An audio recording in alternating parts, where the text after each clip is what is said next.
everyone, I'm Ginger Balch from In Sheep's Clothing Yarn Shop, welcoming you to another episode of Focus on Fiber. Today I will show you how to make a knit or crochet version of a cute little summer bag out of raffia. After today's demonstration, the hardest part of the project should be deciding which color to make it out of. Well, this little bag right here, I did in a couple different styles, and if you recognize it just a little bit, I had done something rather similar in a wool yarn. But this time I chose a summer yarn, which is actually made out of raffia. And as you can see, it comes in these really great summer colors. And what I chose to do was to do the natural color and then have my contrasting colors in the bright colors. So this particular bag right here has a square bottom to it. This other crocheted bag, these both are crocheted. This particular one here has a round bottom on it. And I'm going to show you how you can start the square bottom and how we could start a round bottom. And then for you knitters, I'm also going to show you how to do it knitwise. So we will start, since I don't have a blue one started, I'm going to do one in blue. And I'll show you with the square bottom. And this raffia yarn, what's really interesting is it's quite strong. It kind of feels like paper. So all you would do is just treat it like you would any other yarn. So if I wanted to make the square bottom bag, there's a couple different ways that you can approach it. You can either chain all the stitches that you want. I'm just going to take this off so you can really see it. You can either chain all the stitches that you want, like I did with this particular bag. I could put my chain on for the amount of stitches I want this way, and then work back and forth. I did this in single crochet, so I would just go back and forth until the bag is the length that I want it to be, and also the width that I want it to be. Or if you wanted to, you could chain it this way and go back and forth this way, whichever. It really doesn't make any difference. So what I would do with this, and I'll just set that here so we can take a look at it, is we would put on our slip knot.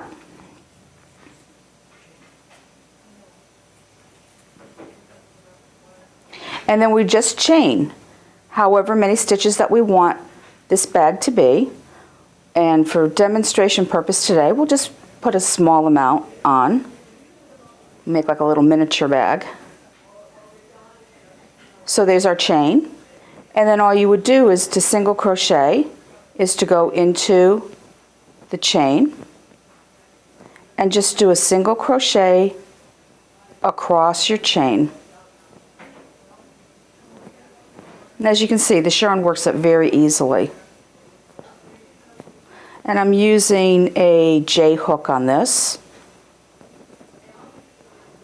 And just depending on how tight, or you want this bag to be pretty firm, so you don't want to go too loose on this yarn, because there is a certain amount of give too. But you also, on the other hand, need to give yourself enough room to be able to get into your holes, because there is no give. It's not like a wool yarn. So now we get to the edge here, get to our last chain, and then all we would do is, since it's single crochet, we just chain one up, turn the work around, and then we'll go through all our single crochets across. And this is for our square bottom or rectangular bottom base, like that. And what I'm doing, if you want a ridge on the bottom of your bag, you can just go through one side of your chain, of your single crochet, just one half of it. But what I want to do is I want to go through the hole through both of them to give me a sturdier single crochet, because this is going to be the bottom of our bag, so we want it to be good and sturdy. So that's what you would do, is just continue to go back and forth, back and forth, back and forth. And then once you've done that, then what you would do, I'll finish this off and I'll just show you. Pretend we've done the entire bottom of the bag. Then in order to go up the side of the bag. Go through there. Okay. Then what you would do is, once you've gotten all the way up here, we're going to do a little border all the way around the base of the bag, and we would just single crochet all the way around, and then we'd go around this way on the bottom of the bag, which would be end up going up this way. So that's our square base bag. Now if we wanted to do a round bag, I'm just going to take this out and I'll show you how we crochet in the round. Just take this out of the way so you can continue to see this bag. There we go. Okay, so now to work in the round, what you want to do is you're going to do your slip knot as usual, and we're going to put on 3 chains. 1, 2, 3. Then we want to slip stitch to the first one. And we'll just slip right through. And now what I want to do to create this round on the bottom of the bag, I'm going to go into the center and I'm going to work 6 single crochets. No, actually I'm going to do 9. So 1, 2, 3, and we have to work around the end here. 3, 4,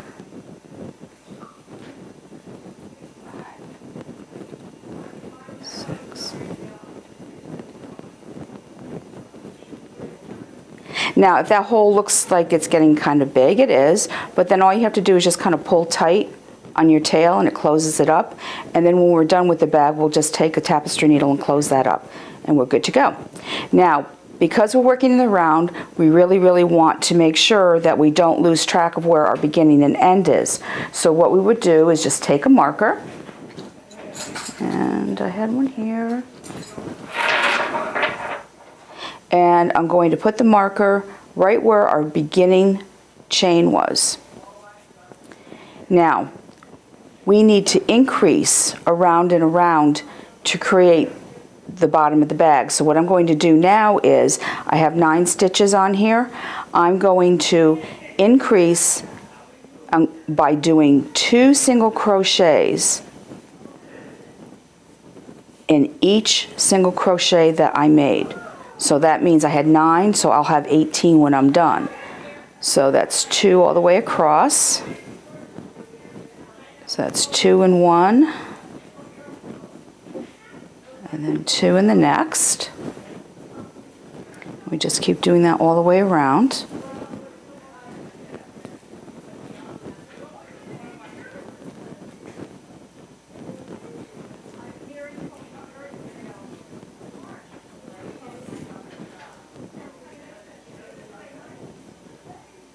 And just have to find our hole there.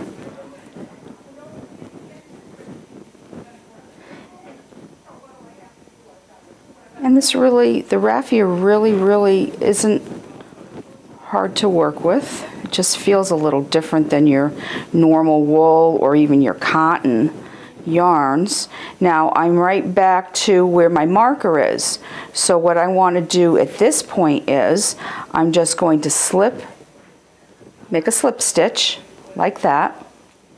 I'm going to chain one up, and now when you're working in the round like this, you have one round that you're increasing. Then the next round you just work even, or just do no increases. So now this round I should have 18 stitches around, or 18 chains or single crochets, and now I'm just going to do 18. I'm going to go in every single one, so I will have 18 when I get around. So this is my even round. Because if you did increases on every single round, you'd end up with this big kind of cup shape. We want it to be flat. And it just works out perfectly if you do it this way. So I'm getting back to my marker. And then once I get to my marker here, just about there,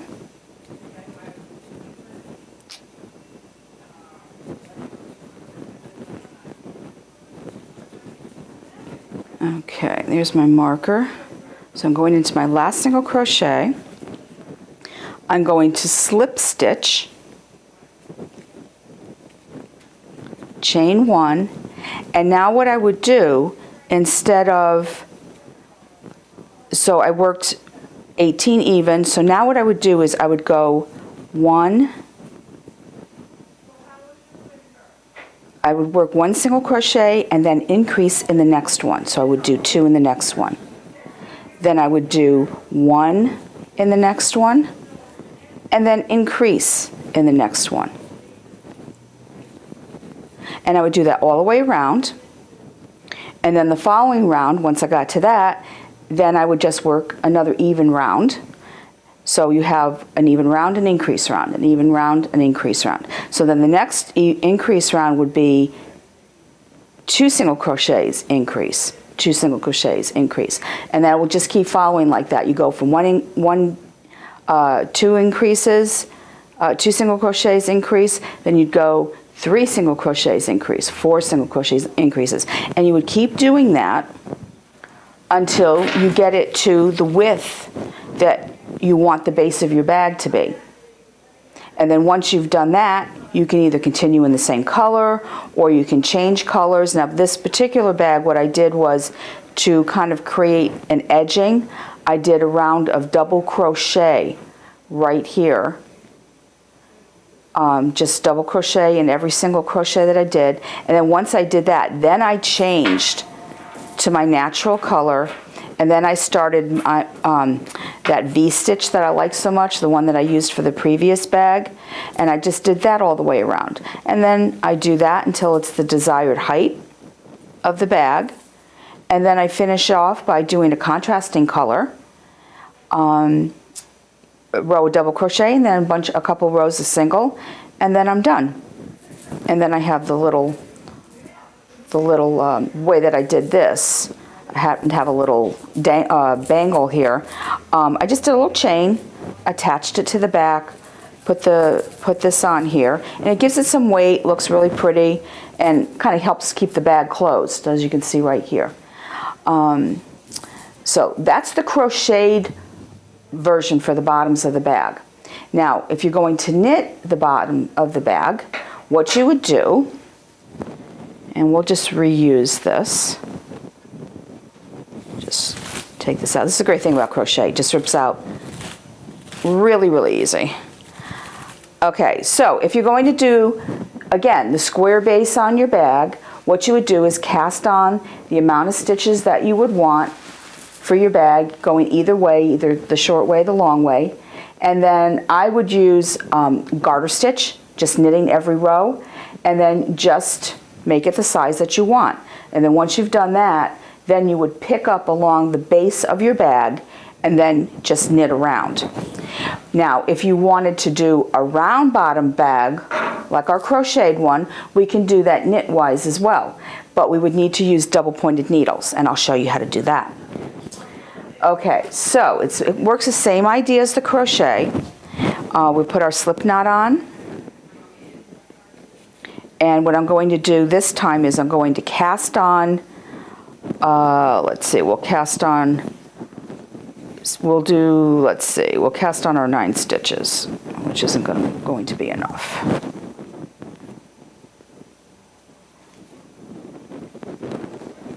Two,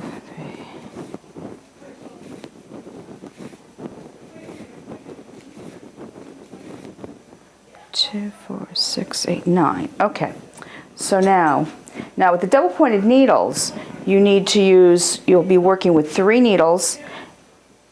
Your stitches will be on 3 needles, but you'll be working with a 4th. And no, if you're a beginner to double pointed needles, it seems very, very klutzy. But it takes a little practice, but after a while you get the hang of it. Okay, so now what I want to do is I'm going to knit across. This is kind of like a little little trick that I do is what you're supposed to do is you're supposed to take your 9 needles and divvy them up onto 3 needles. So that'll give you 3 stitches on each needle. So to make life easier, what I do, and then what you would do is once it's divvied up, you're going to knit the next round, but you'll be increasing in each stitch.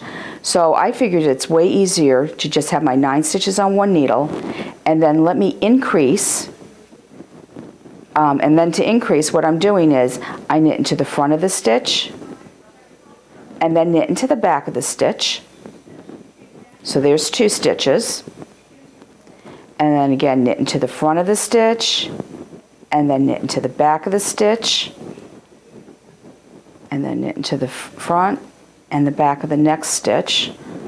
So that means I should have 6 stitches there.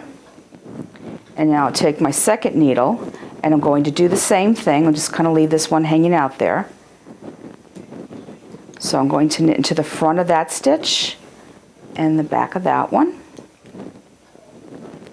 As you can see, it gets a little clumsy. Okay, then my third stitch, I'm going to knit into the front and the back of that one. And now they're all attached.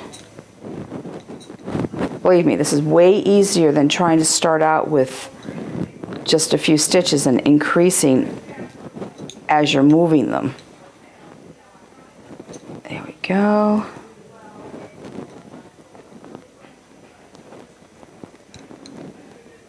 It gets much easier to knit after you've gotten past these.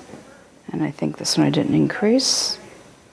Okay, so the front and the back. And then the front and the back, and that's my last stitch. Okay, so now I should have 6 stitches on each needle. And then what I need to do is I want to join this. So what I'm going to do is move my needles so that you can see how it's going to be joined. It's going to make the bottom of the bag. And then all I do now is this is my last stitch, and that's my first stitch. So what I'm going to do is just by knitting into this first stitch, I'm going to be joining my whole piece. Now, because I've already done 1 round of increase, this works the same way as it does when you're crocheting. You have an increase round, and then you have a work even round, and then an increase and a work even round. So this is my work even round. So I'm just simply going to knit across these 6 stitches on this double pointed needle, like that. And after a while, you get used to where your extra needle should be. I always find it works better if my second needle, see how it frees up this other needle? But the second needle that I'm going to work with just seems to work, well, okay, we're good this way. So now I'm going to work across the 6 stitches of the second needle. There we go.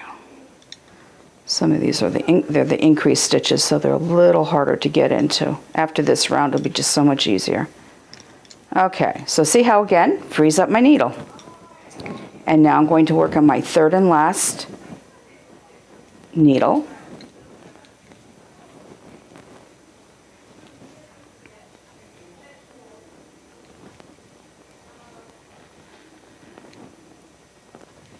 There we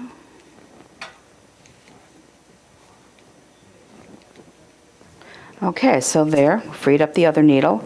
Now, looks like I was getting a big hole, but don't worry about that, because we will close that up later once we're all done, and you won't even notice that.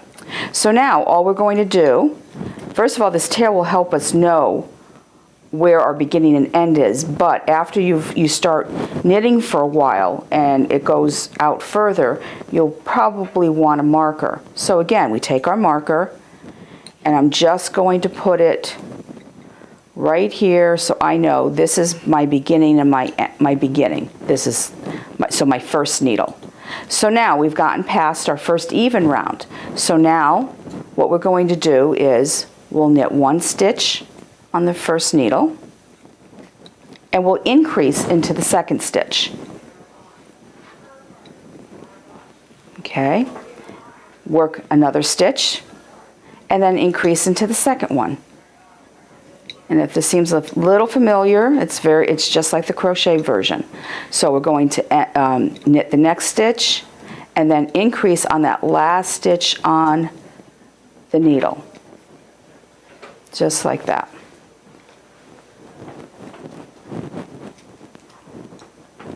Okay, so now on the next needle, we will knit the first stitch, increase into the second one again, knit into the next stitch, increase into the next stitch, knit. The nice thing to know is that your last stitch on the double pointed needles is always going to be your increase stitch. No matter how many stitches you're working every round, that last stitch will always be an increase. So if it's not, you know that you messed up somewhere and you lost track. So again, knit, increase,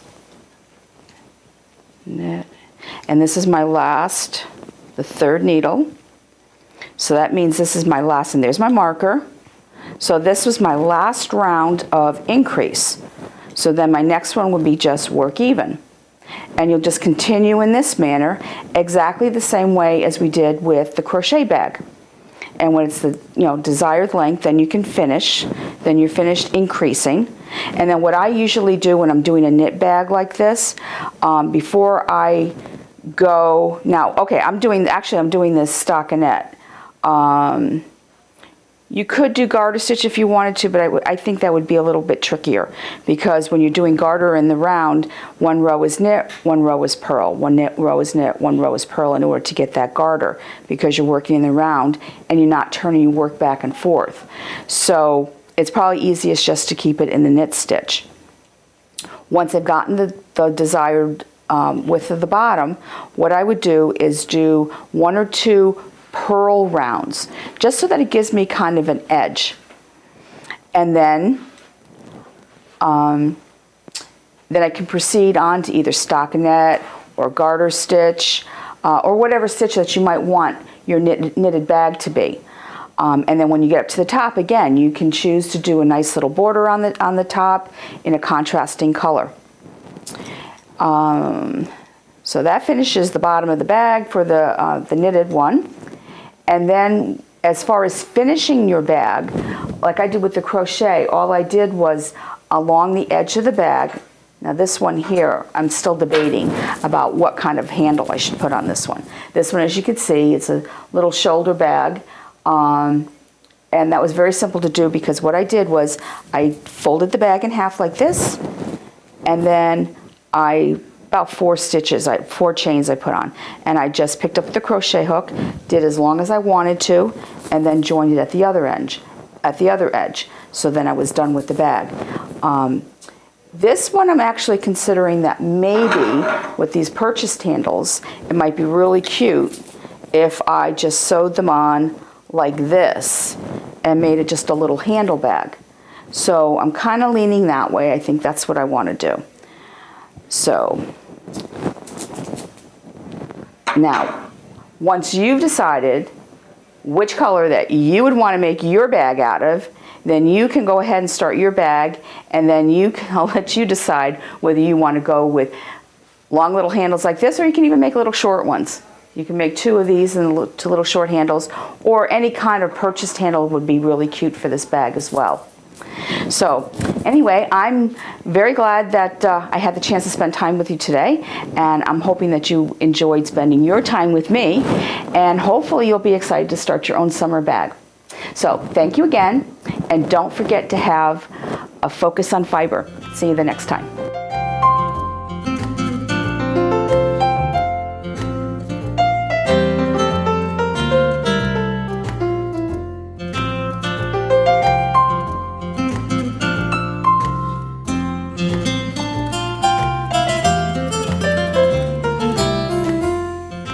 Funding for Simsbury Community Television is provided in part by contributions from viewers like you. Thank you.